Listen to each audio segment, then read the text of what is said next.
یہ مصلح الدین کی پہلی بیوی تھی. اس کی عمر زیادہ نہیں تھی، بمشکل 30 سال کی ہوگی. خاصی خوبصورت عورت تھی. کوئی 1 ماہ قبل وہ گھر میں ایک غیر معمولی طور پر خوبصورت اور جوان لڑکی لے آیا تھا. ایک خامد کے لیے بیویوں کی تعداد پر کوئی پابندی نہیں تھی. اس زمانے میں زیادہ بیویاں رکھنے کا رواج تھا. کوئی بیوی دوسری بیویوں سے حسد نہیں کرتی تھی. مگر مصلح الدین نے پہلی بیوی کو بالکل نظر انداز کر دیا تھا. جب سے نئی بیوی آئی تھی اس نے پہلی بیوی کے کمرے میں جانا ہی چھوڑ دیا تھا. بیوی نے اسے کئی بار بلایا تو بھی وہ نہ گیا. بیوی کے اندر انتقامی جذبہ بیدار ہو گیا تھا. یہ آدمی جو اسے 20 اشرفیاں دے گیا تھا غالباً مصلح الدین سے بڑا ہی سنگین انتقام لینا چاہتا تھا. اسی لیے اس نے اس کی پہلی بیوی کو بتا دیا تھا کہ خضر الحیات کو مصلح الدین نے قتل کرایا ہے. تم اپنی زبان بند رکھنا. مصلح الدین نے بیوی کو باروب لہجے میں کہا. یہ میرے کسی دشمن کی چال ہے. وہ میرے اور تمہارے درمیان دشمنی پیدا کرنا چاہتا ہے. تمہارے دل میں میری دشمنی کے سوا اور رہا ہی کیا ہے؟ بیوی نے پوچھا. میرے دل میں تمہاری پہلے روز والی محبت ہے. مصلح الدین نے کہا. کیا تم اس آدمی کو پہچانتی ہو؟ اس نے چہرے پر نقاب ڈال رکھا تھا. بیوی نے کہا. مگر تمہارا نقاب اتر گیا ہے. میں نے تمہیں پہچان لیا ہے. مصلح الدین نے کچھ کہنے کی کوشش کی مگر بیوی نے اسے بولنے نہ دیا. اس نے کہا. مجھے شک ہے کہ تم نے بیت المال کی رقم ہضم کی ہے جس کا علم خضر الحیات کو ہو گیا تھا. تم نے کرائے کے قاتل سے اسے راستے سے ہٹا دیا ہے. مجھ پر جھوٹے الزام عائد نہ کرو. مصلح الدین نے کہا. مجھے رقم ہضم کرنے کی کیا ضرورت ہے؟ تمہیں نہیں اس فرنگن کو رقم کی ضرورت ہے جسے تم نے نکاح کے بغیر گھر رکھا ہوا ہے. بیوی نے جل کر کہا. تمہیں شراب کے لیے رقم کی ضرورت ہے. اگر یہ الزام جھوٹا ہے تو بتاؤ کہ یہ 4 گھوڑوں کی بگی کہاں سے آئی ہے؟ گھر میں آئے دن ناچنے والیاں جو آتی ہیں وہ کیا مفت آتی ہیں؟ شراب کی جو دعوتیں دی جاتی ہیں ان کے لیے رقم کہاں سے آتی ہے؟ خدا کے لیے چپ ہو جاؤ. مصلح الدین نے غصے اور پیار کے ملے جلے لہجے میں کہا. مجھے معلوم کر لینے دو وہ آدمی کون تھا جو یہ خطرناک چال چل گیا ہے. اصل حقیقت تمہارے سامنے آ جائے گی. میں اب چپ نہیں رہ سکوں گی. بیوی نے کہا. تم نے میرا سینہ انتقام سے بھر دیا ہے. میں پورے مصر کو بتاؤں گی کہ میرا خامند قاتل ہے، ایک مومن کا قاتل ہے. تم میری محبت کے قاتل ہو. میں اس قتل کا انتقام لوں گی. مصلح الدین منت سماجت کر کے اسے چپ کرانے لگا اور اسے قائل کر لیا کہ وہ صرف 2 روز چپ رہے تاکہ وہ اس آدمی کو تلاش کر کے ثابت کر سکے کہ وہ قاتل نہیں ہے. اس نے بیوی کو یہ بھی بتایا کہ غیاث نے چند ایک مشتبہ افراد پکڑ لیے ہیں اور قاتل بہت جلدی پکڑا جائے گا. رات گزر گئی. اگلا دن بھی گزر گیا. مصلح الدین گھر سے غائب رہا. اس کی دوسری بیوی یا داشتہ بھی کہیں نظر نہ آئی. شام کے بعد مصلح الدین گھر آیا اور پہلی بیوی کے کمرے میں چلا گیا. اس کے ساتھ پیار اور محبت کی باتیں کرتا رہا. بیوی اس کے فریب میں نہیں آنا چاہتی تھی مگر پیار کے دھوکے میں آ گئی. مصلح الدین نے اسے کہا کہ وہ اس آدمی کو ڈھونڈ رہا ہے جو 20 اشرفیاں دے گیا تھا. کچھ دیر بعد بیوی سو گئی. اس رات مصلح الدین نے ملازموں کو چھٹی دے دی. گھر میں ایسی خاموشی تھی جو پہلے کبھی نہیں ہوئی تھی. مصلح الدین بہت دیر سوئی ہوئی بیوی کے کمرے میں رہا، پھر اٹھ کر کمرے سے نکل گیا. آدھی رات کا عمل ہوگا. ایک آدمی اس گھر کی باہر والی دیوار کے ساتھ پیٹھ لگا کر کھڑا ہو گیا.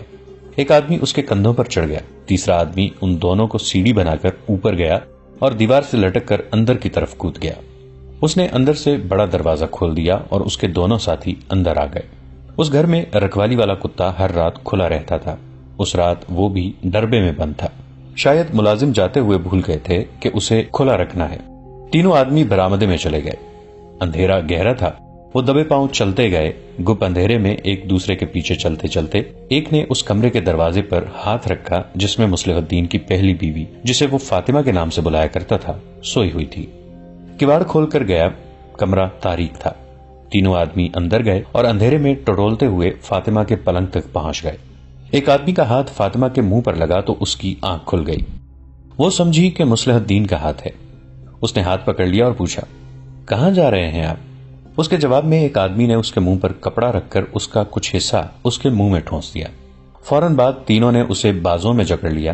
ایک نے منہ پر ایک اور کپڑا کس کر باندھ دیا. ایک نے ایک بوری کی طرح کا تھیلا کھولا. دوسرے 2 آدمیوں نے فاطمہ کو دوہرا کر کے رسیوں سے اس کے ہاتھ اور پاؤں باندھے اور اسے تھیلے میں ڈال کر تھیلے کا منہ بند کر دیا. انہوں نے تھیلا اٹھایا اور باہر نکل گئے. بڑے دروازے سے بھی نکل گئے. گھر میں کوئی مرد ملازم نہ تھا. خادمائیں بھی اس رات چھٹی پر تھیں. تھوڑی دور ایک درخت کے ساتھ 3 گھوڑے بندھے ہوئے تھے. تینوں آدمی گھوڑوں پر سوار ہوئے. ایک نے تھیلا اپنے آگے رکھ لیا. تینوں گھوڑے قاہرہ سے نکل گئے اور سکندریہ کا رخ کر لیا۔ صبح ملازم آ گئے۔ مصلح الدین نے فاطمہ کے متعلق پوچھا۔ 2 خادماؤں نے اسے تلاش کر کے بتایا کہ وہ گھر میں نہیں ہے۔ بہت دیر تک جب اس کا کوئی سراغ نہ ملا تو مصلح الدین ایک خادمہ کو الگ لے گیا۔ بہت دیر تک اس کے ساتھ باتیں کرتا رہا، پھر اسے ساتھ لیے غیاث کے پاس چلا گیا۔ اسے کہا کہ اس کی بیوی لاپتہ ہو گئی ہے۔ اس نے اس شک کا اظہار کیا کہ خضر الحیات کو فاطمہ نے قتل کرایا ہے، اور خضر نے مرتے مرتے انگلی سے مصلح جو لکھا تھا وہ دراصل مصلح کی بیوی لکھنا چاہتا تھا، لیکن موت نے تحریر پوری نہ ہونے دی۔ اس کے ثبوت میں اس نے اپنے خادمہ سے کہا کہ وہ غیاث کو اس آدمی کے متعلق بتائے گا۔ خادمہ نے بیان دیا کہ پرسوں شام ایک اجنبی آیا جس کے چہرے پر نقاب تھا۔ اس وقت مصلح الدین گھر پہ نہیں تھا۔ اس آدمی نے دروازے پر دستک دی تو یہ خادمہ باہر گئی۔ اجنبی نے کہا کہ وہ فاطمہ سے ملنا چاہتا ہے۔ خادمہ نے کہا کہ گھر میں کوئی مرد نہیں، اس لیے وہ فاطمہ سے نہیں مل سکتا۔ اس نے کہا کہ فاطمہ سے یہ کہہ دو کہ وہ اشرفیاں واپس کرنے آیا ہے، کہتا ہے کہ میں پوری رقم لوں گا۔ خادمہ نے فاطمہ کو جا کر بتایا تو اس نے اس آدمی کو اندر بلا لیا۔ خادمہ نے اپنے بیان میں کہا کہ فاطمہ نے اسے برآمدے میں کھڑے رہنے کو کہا اور یہ ہدایت دی کہ کوئی آ جائے تو میں اسے خبردار کر دوں۔ خادمہ کمرے کے دروازے کے ساتھ کھڑی رہی۔ اندر کی باتیں جو اسے سنائی دیں ان میں اس آدمی کا غصہ اور فاطمہ کی منت سماجت تھی۔ ان باتوں سے صاف پتہ چلتا تھا کہ فاطمہ نے اس آدمی سے کہا تھا کہ علی بن سفیان کے نائب حسن بن عبداللہ کو قتل کرنا ہے، جس کے عوض وہ اسے 50 اشرفیاں اور 2 ٹکڑے سونا دے گی۔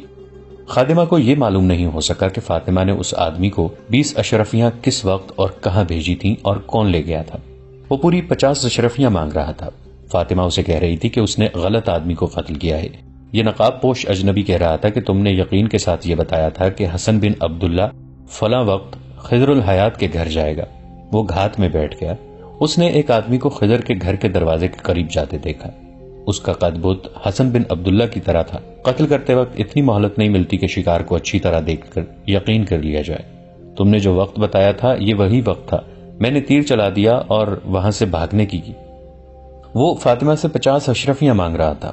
فاطمہ نے پہلے تو منت سماجت کی، پھر وہ غصے میں آ گئی اور کہا کہ اصل آدمی کو قتل کرو گے تو ان 20 اشرفیوں کے علاوہ 50 اشرفیاں اور سونے کے 2 ٹکڑے دوں گی۔ اس آدمی نے کہا کہ میں نے کام کر دیا ہے، اس کی پوری اجرت لوں گا۔ فاطمہ نے انکار کر دیا۔ وہ آدمی بڑے غصے میں یہ کہہ کر چلا گیا کہ میں پوری اجرت وصول کروں گا۔ فاطمہ نے خادمہ کو سختی سے کہا کہ وہ اس آدمی کے متعلق کسی سے ذکر نہ کرے۔ اس نے خادمہ کو 2 اشرفی انعام دیا۔ آج صبح وہ اس کے کمرے میں گئی تو فاطمہ وہاں نہیں تھی۔ اسے شک ہے کہ اس آدمی نے انتقاماً اسے اغوا کر لیا ہے۔ غیاث نے کچھ سوچ کر مصلح الدین کو باہر بھیج دیا اور خادمہ سے پوچھا، یہ بیان تمہیں کس نے پڑھایا ہے، فاطمہ نے یا مصلح الدین نے؟ فاطمہ تو یہاں نہیں ہے، اس نے کہا، یہ میرا سچا بیان ہے، مجھے سچ بتا دو۔ غیاث نے کہا، فاطمہ کہاں ہے، وہ کس کے ساتھ گئی ہے؟ خادمہ گھبرانے لگی، کوئی تسلی بخش جواب نہ دے سکی۔ غیاث نے کہا، کوتوالی کے تہخانے میں جانا چاہتی ہو؟ اب تم واپس نہیں جا سکو گی۔ وہ غریب عورت تھی، اسے معلوم تھا کہ کوتوالی کے تہخانے میں جا کر سچ اور جھوٹ الگ الگ ہو جاتے ہیں، اور اس سے پہلے جسم کے جوڑ بھی الگ الگ ہو جاتے ہیں۔ وہ رو پڑی اور بولی، سچ کہتی ہوں تو آقا سزا دیتا ہے، جھوٹ بولتی ہوں تو آپ سزا دیتے ہیں۔ غیاث نے اس کی حوصلہ افزائی کی اور اسے تحفظ کا یقین دلایا۔ خادمہ نے کہا، میں نے قتل کے دوسرے روز صرف اتنا دیکھا تھا کہ ایک نقاب پوش آیا تھا۔ آقا مصلح الدین گھر نہیں تھے۔ نقاب پوش نے فاطمہ کو باہر بلایا تھا، بڑے دروازے کے باہر، اور فاطمہ اندر رہی تھی۔ وہ اس کے سامنے نہیں ہوئی۔ ملازموں نے اسے دیکھا تھا، لیکن کسی نے بھی قریب جا کر نہیں سنا کہ ان کے درمیان کیا باتیں ہوئی۔ نقاب پوش چلا گیا تو فاطمہ اندر آئی۔ اس نے چھوٹی سی ایک تھیلی اٹھا رکھی تھی۔ فاطمہ کا سر جھکا ہوا تھا، وہ کمرے میں چلی گئی تھی۔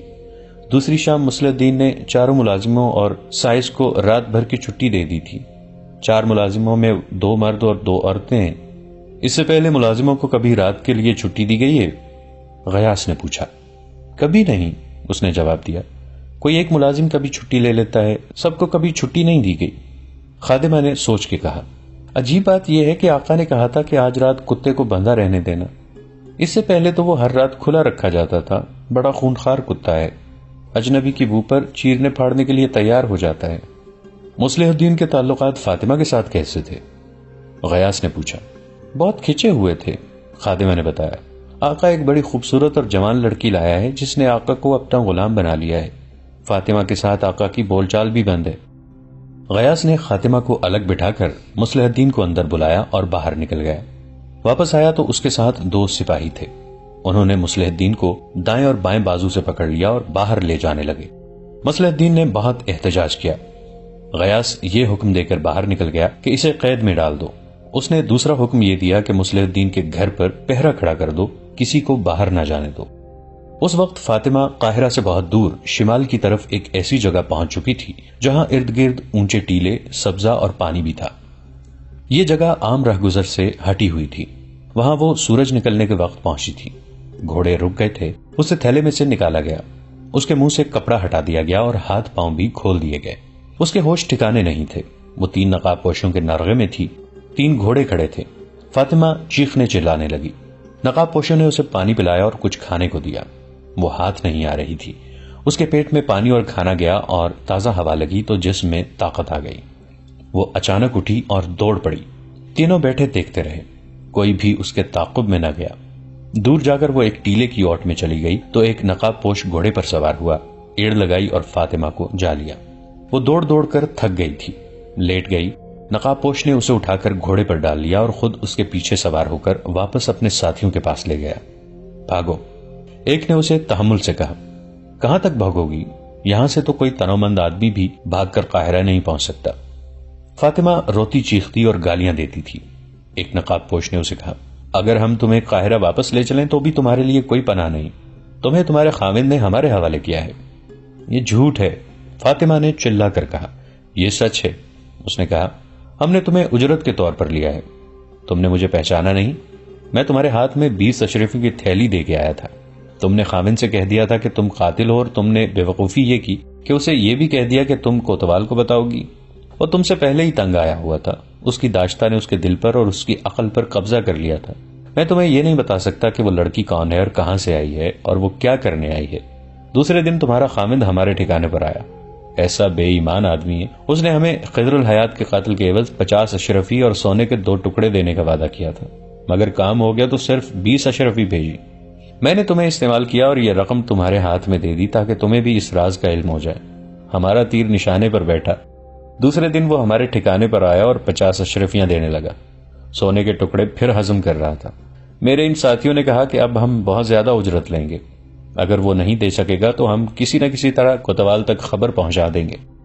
اسے اب یہ خطرہ نظر آ رہا تھا کہ تمہیں بھی پتہ چل گیا تھا کہ قاتل وہی ہے۔ اس کا علاج اس نے یہ سوچا کہ ہمیں کہا کہ تم میری بیوی کو اٹھا لے جاؤ، میں تمہارے لیے راستہ صاف کر دوں گا۔ ہم جان گئے کہ وہ اپنی داشتہ کے زیر اثر تم سے جان چھڑانا چاہتا ہے اور اب وہ اس لیے تمہیں غائب کرانا چاہتا ہے کہ تم اس کے جرم کی گواہ بن گئی ہو اور اسے کہہ بھی چکی ہو کہ تم کوتوال کو خبر کرو گی۔ فاطمہ کے آنسو خشک ہو چکے تھے۔ وہ حیرت زدہ ہو کر ان تیروں کو باری باری دیکھتی تھی۔ اس کی صرف آنکھیں نظر آتی تھی۔ یہ آنکھیں ڈراؤنی اور خوفناک تھیں۔ اس کی زبان میں مٹھاس اور اپنائیت کی جھلک ضرور تھی۔ انہوں نے اسے دھمکی نہیں دی بلکہ سمجھانے کی کوشش کر رہے تھے کہ اس کا تڑپنا اور رونا اور بھاگنا بیکار ہے۔ میں نے تمہیں دیکھا تھا، نقاب پوش نے اسے کہا۔ جب مصلح الدین نے کہا کہ میری بیوی کو اجرت کے طور پر اٹھا لے جاؤ تو میں نے سکندریہ کی منڈی کے بھاؤ سے تمہاری قیمت کا اندازہ کیا۔ تم ابھی جوان ہو اور تم حسین بھی ہو، تم بڑے اچھے داموں بک سکتی ہو۔ ہم مان گئے۔ اگر تمہارا خاوند ہمیں اتنی زیادہ اجرت نہ دیتا تو ہم نے اسے بتا دیا تھا کہ اسے زندہ نہیں رہنے دیا جائے گا اور اس کی داشتہ کو اغوا کر لیا جائے گا۔ اس نے ہمیں بتایا کہ آج رات اس کے گھر میں کوئی ملازم نہیں ہوگا، کتا بھی بندھا ہوا ہوگا، البتہ بڑا دروازہ اندر سے بند ہوگا تاکہ تم دیکھ لو تو شک نہ کرو۔ ہم تینوں نے ایک دوسرے کے اوپر کھڑے ہو کر تمہارے گھر کی دیوار پھلانگی۔ ہم نے ہاتھوں میں خنجر لے رکھے تھے اور ہم سنبھل کر چل رہے تھے کیونکہ ہمیں تمہارے خاوند پر بھروسہ نہیں تھا۔ وہ ہمیں مروا سکتا تھا لیکن ایسا نہیں ہوا۔ ہمارے لیے راستہ واقعی صاف تھا۔ تمہیں اٹھایا اور لے آئے۔ اس نے یہ کہانی تمہیں اس لیے سنائی ہے کہ تم اپنے خاوند کے گھر کو دل سے نکال دو، دوسرے نقاب پوش نے کہا۔ ہم تمہیں یہ بھی بتا دیتے ہیں کہ ہم 3 آدمی اکیلی عورت کی مجبوری سے فائدہ نہیں اٹھائیں گے۔ ہم بیوپاری ہیں، کرائے کا قتل اور اغوا ہمارا پیشہ ہے۔ ہم تمہارے جسم کے ساتھ کھیل کر خوش ہونے والے نہیں۔ 3 مرد ایک عورت کو اغوا اور مجبور کر کے تفریح کریں تو یہ کوئی فخر والی بات نہیں۔ تو مجھے سکندر کے بازار میں بیچو گے؟ فاطمہ نے بے بسی کے لہجے میں پوچھا۔ میری قسمت میں اب عصمت فروشی لکھی ہے؟ نہیں، ایک نقاب پوش نے جواب دیا۔ عصمت فروشی کے لیے جنگلی اور صحرائی لڑکیاں خریدی جاتی ہیں۔ تم حرم کی چیز ہو، کسی باعزت امیر کے پاس جاؤ گی، ہمیں بھی تو اچھی قیمت چاہیے۔ ہم تمہیں مٹی میں نہیں پھینکیں گے. تم اب رونا اور غم کرنا چھوڑو تاکہ تمہارے چہرے کی دلکشی اور رونق قائم رہے، ورنہ تم عصمت فروشی کے قابل رہ جاؤ گی. تھوڑی دیر کے لیے سو جاؤ. یہ دیکھ کر کہ ان لوگوں نے اس کے ساتھ کوئی بےہودہ حرکت نہیں کی، دست درازی نہیں کی، فاطمہ کو کچھ سکون سا محسوس ہوا. رات بھر وہ اذیت میں بھی رہی تھی. تھیلے میں دوہری کر کے اسے بند کیا گیا تھا. جسم درد کر رہا تھا. وہ لیٹی اور اس کی آنکھ لگ گئی. تھوڑی ہی دیر بعد اس کی آنکھ کھل گئی. اس کا دل خوف اور گھبراہٹ کی گرفت میں تھا. اس صورتحال کو وہ قبول نہیں کر سکتی تھی. اس نے دیکھا کہ تینوں نقاب پوش سوئے ہوئے ہیں، وہ بھی رات بھر کے جاگے ہوئے تھے. فاطمہ نے پہلے تو یہ سوچا کہ کسی ایک کا خنجر نکال کر تینوں کو قتل کر دے، لیکن اتنی جرت نہ کر سکی. تینوں کو قتل کرنا آسان نہیں تھا. اس نے گھوڑے دیکھے. ان لوگوں نے گھوڑوں سے زینے نہیں اتاری تھی. وہ آہستہ سے اٹھی اور دبے پاؤں ایک گھوڑے تک پہنچی. سورج ٹیلوں کے پیچھے جا رہا تھا اور فاطمہ کو معلوم ہی نہ تھا کہ وہ قاہرہ سے کس طرف اور کتنی دور ہے. اس نے یہ خطرہ مول لے لیا کہ صحرا کی وسعت میں بھٹک بھٹک کر مر جائے گی، ان لوگوں کے ہاتھوں سے ضرور نکلے گی. اس نے گھوڑے پر سوار ہوتے ہی ایڑ لگا دی. ٹاپوں نے نقاب پوشوں کو جگا دیا. انہوں نے فاطمہ کو ٹیلے کی اوٹ میں جاتے دیکھ لیا تھا. 2 نقاب پوش گھوڑوں پر سوار ہوئے اور تعاقب میں گھوڑے سرپٹ بگا دیے. فاطمہ کے لیے مشکل یہ تھی کہ اسے ٹیلوں کے قید خانے سے نکلنے کا راستہ معلوم نہ تھا. صحرائی ٹیلے بھول بھلائیوں جیسے ہوتے ہیں، صرف صحرا کے بھیدی ان سے واقف ہوتے ہیں. فاطمہ ایسے رخ کھولی جہاں آگے ایک اور ٹیلے نے راستہ روک رکھا تھا. اس نے وہاں جا کر پیچھے دیکھا تو نقاب پوش تیزی سے اس کے قریب آ رہے تھے. اس نے گھوڑے کو ٹیلے پر چڑھا دیا اور ایڑ مارتی گئی. گھوڑا اچھا تھا، اوپر جا کر پرے سے اتر گیا. وہ ایک طرف کو گھوڑا موڑ لے گئی. آگے راستہ مل گیا. نقاب پوش بھی پہنچ گئے. فاصلہ کم ہو رہا تھا. فاطمہ کو اپنی آنکھوں پر یقین آیا جب اس نے اپنے سامنے سمندر کی طرح کھلا صحرا اور 4 شتر سوار اپنی سمت آتے دیکھے. اس نے چلانا شروع کر دیا، بچاؤ، ڈاکوں سے بچاؤ. وہ ان تک پہنچ گئی. اس کے پیچھے دونوں نقاب پوشوں کے گھوڑے باہر آئے. شتر سواروں کو دیکھ کر انہوں نے گھوڑوں کی باگیں کھینچی اور گھوڑے موڑے بھی. شتر سواروں نے اونٹ دوڑا دیے. ایک نے کمان میں تیر رکھ کر چھوڑا تو تیر ایک گھوڑے کی گردن میں اتر گیا. گھوڑا درد سے تڑپا، اچھلا اور بے قابو ہو گیا. سوار کود گیا. شتر سواروں نے انہیں للکارا تو دوسرے نے گھوڑا روک لیا. انہیں معلوم تھا کہ وہ 4 شتر سوار تیر اندازوں کی زد میں ہیں. فاطمہ نے بتایا کہ ان کا ایک ساتھی اندر ہے.